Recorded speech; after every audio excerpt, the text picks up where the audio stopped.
what this guy, to go back to the question, is trying to do. It doesn't matter if you've applied for Amazing Race, Survivor, Bromans. It doesn't matter. The Bachelor is. I mean, you know, Tom, you're the scientist. It is. It's a sex factory. It is just, you know, there are hormones, there are romance. Yeah. Osha's throwing out chocolates and stuff. It's too much. Yeah, it's it is a production. I will say it's become more of just like a. I know these shows aren't necessarily real, but at the same time, feelings can be real. Yeah. So, what do we want to say for this person here? I definitely want to say to... Wait, what was your thing again, Damien? What was your movie? Toy Story. Toy Story, yeah, sorry. I want to say to Toy Story, Bachelor is not a reality TV show that you go on if you want to keep a relationship. You need to be single to go on to that. Something I didn't actually make mention of is I knew somebody who didn't apply for The Bachelor but was approached to be a part of The Bachelor. Like, they were producers. They came out to him and said, hey, you're a good-looking guy. We would love for you to be on the show. And he was engaged to a woman at that stage. I just had to say no. Yeah. Tom was it wasn't Tom, guys. It wasn't Tom. No, it was another guy. No. And he was approached and he was actually engaged, and his fiance said, you should go on the show. She was encouraging him to go onto the show. The opposite. And he's like, no, I love you, and being on that show with 30 women or 20 women throwing themselves at me does not feel right. I don't want to do that. I don't care about the fame. I don't want any of that.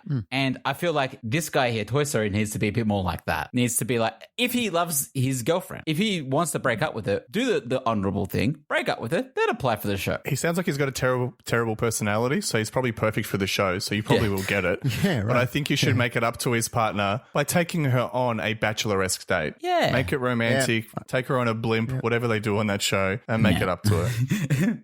Damien's knowledge of The Bachelor is all about hot air balloons. Every activity that Damien said is 90% it's a hot air balloon. Yeah. They're always in the air on that show. Marcus, isn't 90% of the show hot air anyway? Oh, very good. All right, let's leave it there on that joke then. And Marcus, you're going to go next. No one's going to high five you, Damien. Nah, no high fives. No high fives for Damien, all right?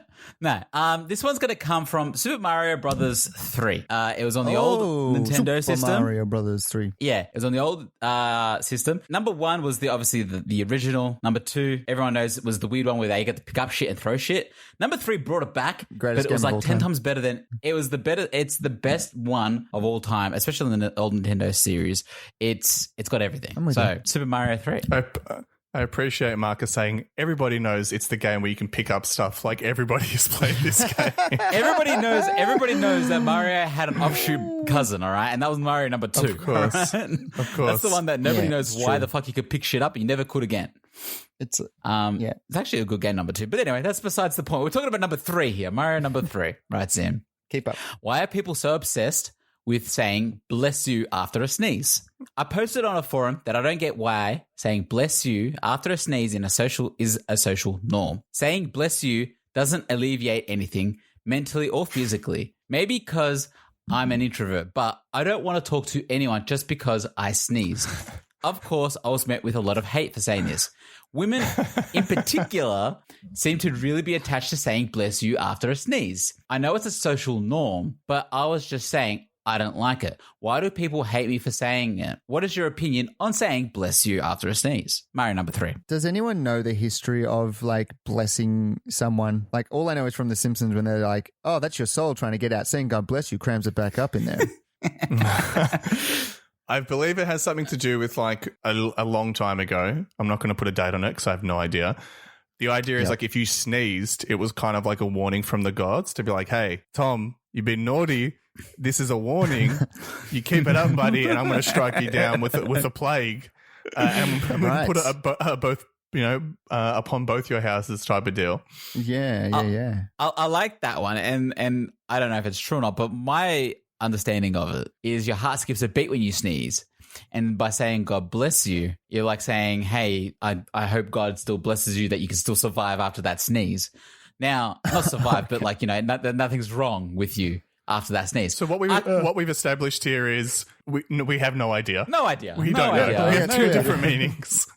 Very clever. I like Tom's meaning the best, the Simpsons meaning that God's trying to escape, and the bless you's bringing it back in. So we're going to go with that one. The thing I enjoyed about this question is, like, I get the whole introvert thing, not want to having a discussion with somebody, but when has somebody saying bless you ever led to a conversation? Like, I don't understand that. Damien, I don't know about you, but like when I'm at the coffee shop and, I see someone I want to strike up a conversation with, I sneeze, they say bless you, and I'm like, so what are you doing here? Like, what do you like to do for fun? And that's just my icebreaker. My icebreaker is a good sneeze. Bless you. So I see you got a nice latte. What's that all about? You usually get a mocha. I see you every day. You sneezed into my coffee. I really don't appreciate it. You guys joke, but that's how I met my partner, right? I sneezed, she said bless you, and that's how we got going. Nah, not really. But, she's a doctor. She's like, you sound sick. I guess times have changed now that I feel like if you cough or sneeze, the last thing people want to do is have a conversation with you. They're going to get as far away as possible from you. Especially during COVID, yeah. But I know people who don't like saying bless you, and they've told me that. Like, they've said, you don't need to bless me, and I won't do the same thing for you. I'm like, okay, that's fine. But it's such a reflexive thing that when they sneeze, I can't help it. And I bless them and I catch myself doing it sometimes. And then I feel bad because they kind of begrudgingly say, thank you, even though I know they didn't want to be part of this transaction. It's sort of weird though, because do you associate saying bless you with like we're all Catholic, like as far as our upbringing, do you associate it with like the heavens and faith in general? Or like I don't think of it as that at all. I feel like it's just a thing. I think I 100% agree. I know it's bliss and it's like, it's very religious and it's all about God bless you and all of that stuff. But I say it more just to be like, hey, I noticed you sneeze and I acknowledge it. It's not like, I don't know. It's just something I was growing up doing. Like I'll do it to strangers too. Like, and that's the weird thing. Like I've done it to strangers before. It's like they sneeze and I'm like, oh, bless you. And and they just say thanks. That's it. It's the end of the day. Like it's end of the conversation, I should say. But like I don't think of it as religious. I think of it as just more of a like. What do you say? Like if someone sneezes, what do you say to that? Like thank you. Like thanks for like showering me in your snot. Like I don't know. I agree with you, Tom. I don't think it's any different from like when I burp, I'll say excuse me, and to me that's like. And now what I just did is no longer rude. Yeah. I have acknowledged it. I have apologized, and we can move on. Where if I just let one rip and then just didn't say excuse me, that would feel rude to me. And that also extends to saying bless you. I feel like if I don't acknowledge it, that I'm being rude. Like I would wonder, like let's say we're just doing the podcast and you sneeze, Tom, and then I didn't bless you. In my head, I'm having an inner monologue where I'm like, does Tom think I'm rude now because I didn't bless him? Like, is he upset about that? And that's because I'm a crazy person. It's a dumb thought to have, but I have it.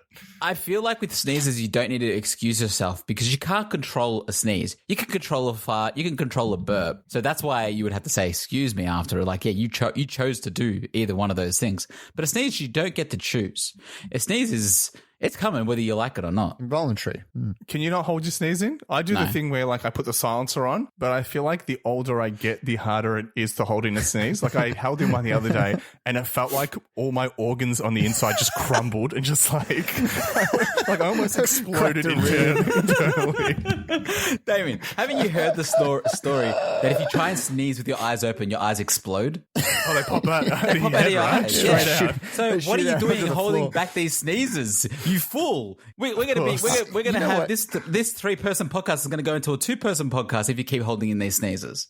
I don't think it's a hard thing. I don't think it's harder to like hold in a sneeze, or it's not painful at least. But I do find it way more satisfying to sneeze properly. Like it's almost like, oh, I didn't actually get the sensation of having a sneeze. I feel like I still need to sneeze, but it's still trapped within me. But it's like I can't get the release. I was just gonna say I like sneezing with the amplifier on. Like I'm like, let everybody hear. I'm gonna be fucking rocking. I'm gonna be rocking your world with this sneeze. 100%. Like if I want, you're right. If you sneeze, you want to do it right. Like I grab a tennis racket, I throw the tissue up in the air, and I just let that bad boy. I just let it out. A big grunt. Yeah. But you know. we're getting away from what this question is about. We're just talking about how we like to sneeze now during a pandemic. So I'm sure people are really enjoying this conversation. We're never getting out of lockdown if that's the attitude. So anyway, boys, next question. What's your favorite way to cough up phlegm? My way is joking. I'm not getting into that. Let's just say that this person here is it's not everyone would feel this way, as far as not everyone's thinking about sneezing, or thinking about how they, interrupting you or talking to you, or they don't think of it as a conversation like this person does. He's saying he's an introvert, and he obviously he's processing this as like a social interaction, when in actual fact it's just common courtesy. I think most people would see it as. Yeah, 100%. And I don't think there is any way to stop this unless you wear a sign on your clothes saying "Do not bless me. I need no blessings." Or, too blessed to be stressed, a sign like that, so people won't give you any more blessings. Yeah. But like Tom said, it's just it is a common courtesy thing that people don't think about. I think it's fine if you don't want to be blessed after sneezing, but it's too hard to police. It is widespread and that you can't do anything about. I was just going to say, if you're an introvert, it's less of a conversation to just say thanks than to say, I don't want you to say bless you.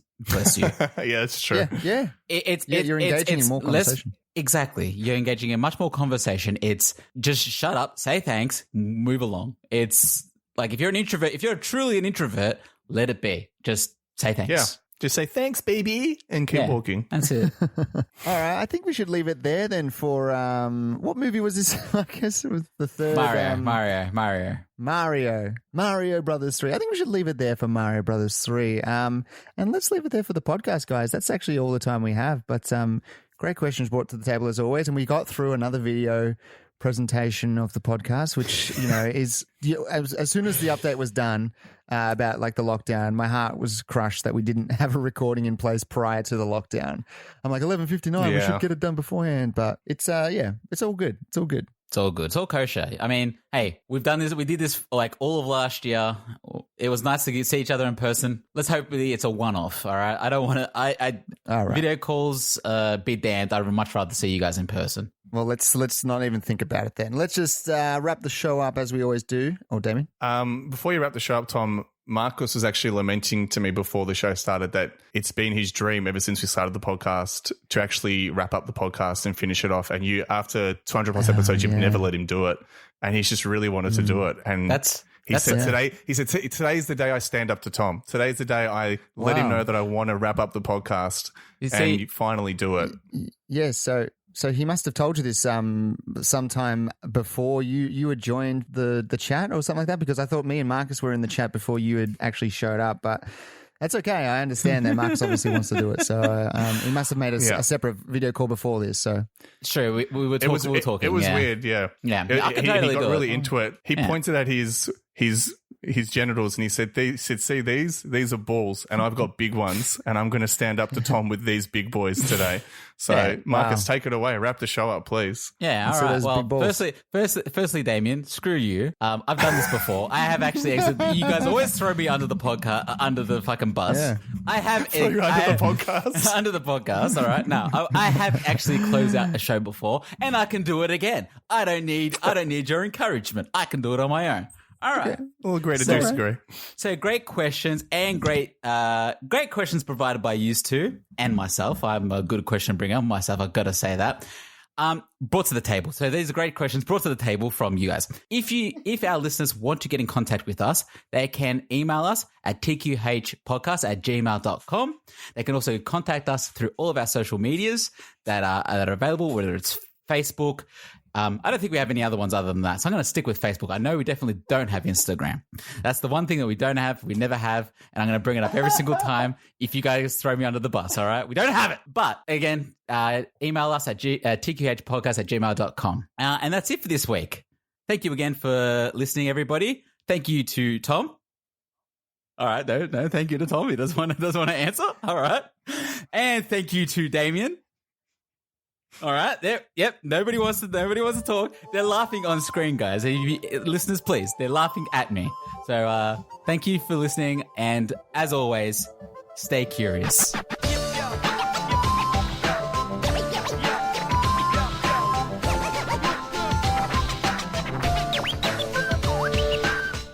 again for listening. If you want to get in touch with us and ask us a question of your own, you can email us at tqhpodcast@gmail.com. That email again, Tom. Is tqhpodcast@gmail.com. We're also on what, Marcus? We're on Twitter. We're also on Facebook. At TQH Podcast. You can find us there.